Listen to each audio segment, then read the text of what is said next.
I love you মা। আমি তোমাকে অনেক ভালোবাসি, মানে আমার শেষ নিঃশ্বাস পর্যন্ত আমি তোমাকে জীবিত দেখতে চাই। আমি যে মা হয়ে গেছি, আমার মা এখনও আমাকে সাপোর্ট করে। মানে মা হিসেবে মার স্পেশাল কোনো ডে আমার মনে হয় না আছে। আমার কাছে আমার মা যেমন স্পেশাল, আমার প্রত্যেকটা দিন প্রত্যেকটা মুহূর্ত স্পেশাল। সবচাইতে সেফ জায়গা হচ্ছে আমার মা। আর আমার মা ছাড়া আমার ছেলে কেন, আমার মনে হয় না আমার মা ছাড়া পৃথিবীতে আমিও সেফ। আসলে মা দিবস বা মায়ের অনুভূতি বলতে গেলে অনেক বিশ্লেষণ করতে হবে। আমি প্রথম থেকেই বলি, যেটা আমার সন্তান হিসেবে, যেটা আমার মা আমাকে একবার না বারবার জন্ম দিয়েছে। কারণ হচ্ছে আমি জন্ম নেওয়ার পর আমি যখন শুনেছিলাম যে আমি অনেক অসুস্থ ছিলাম বা কিছু, তখনও সেই গল্পগুলো একটা আমার লাইফের ভালো একটা ইফেক্ট ফেলায়। এবং পরবর্তীতে আমি যখন আবার অনেকবার অসুস্থ হই, আমার মা আমাকে সর্বোচ্চ চেষ্টা করে আমাকে বাঁচিয়ে আনে। ইভেন এখনও আমি যে মা হয়ে গেছি, আমার মা এখনও আমাকে সাপোর্ট করে। মানে মা হিসেবে মার স্পেশাল কোনো ডে আমার মনে হয় না আছে। আমার কাছে আমার মা যেমন স্পেশাল, আমার প্রত্যেকটা দিন প্রত্যেকটা মুহূর্ত স্পেশাল। আমি একটা ছোটোখাটো জব করি, ওই জব থ্রুতেই আমি এখানে আসছি। আমার ছেলেটাকে আমি রেখে আসছি, সেটাও কিন্তু আমার মার কাছেই রেখে আসছি। তো মার কোনো ভূমিকা বা মার কোনো স্পেশাল ডে আমার কাছে মনে হয় না আছে। মা আমার কাছে সবসময় স্পেশাল। আর মানে এই থ্রোতে যদি হয়তো বা আমার মা আমাকে দেখবে কিনা আমি জানি না, কিন্তু আমার মাকে আমি অনেক ভালোবাসি। আমার মা আমাকে বারবার জন্ম দিয়েছে। ইভেন আমি যে এখন মা, ওই মা হিসেবেও আমার মা আমাকে এই জন্ম দিয়েছে।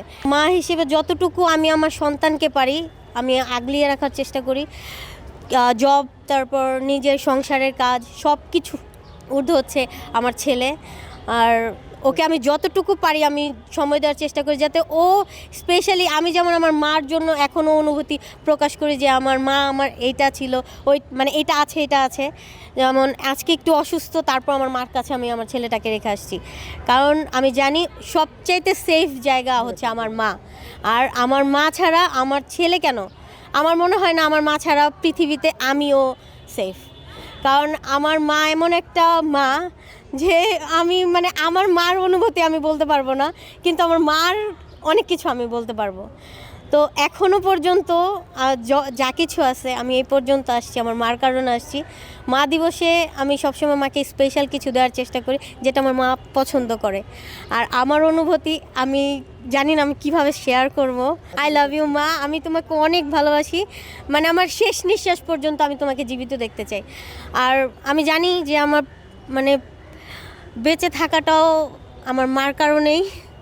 কারণ আমি আসলেই খুব অসুস্থ, এখনও আমি অসুস্থ, কিন্তু ওইটার জন্য মানে সাপোর্ট শুধু আমার মাই আমাকে করে যায়। আর এই জব কেন, বাড়িতে যে আমি গরম ভাতটাও আমার মার জন্য খাই। আমার মা এমন একটা মানুষ, মানে এর কোনো ক্লান্তি নাই, এর কোনো মানে কোনো ধরনের কি বলে, কোনো ধরনের ক্লান্তি বোধ, কোনো ধরনের অশান্তি বোধ আমি এর ভিতরে কখনোই দেখি নাই। এ সবসময় চাঙ্গা। হ্যাঁ, আমি আমার ছেলেটাকে যে অসুস্থর মধ্যে রেখে আসছি, তারপরে সামলাচ্ছে, না তুই যা, তুই করতে পারবি। মানে আমি এই পর্যন্ত শুধুমাত্র আমার মার জন্য। আর মার প্রতি ভালোবাসা, এটা আসলে কোনো সন্তানই ওইভাবে প্রকাশ করতে পারবে না, আমিও পারবো না। কিন্তু আমি যতটুকু পারি আমার মার জন্য করার চেষ্টা করব।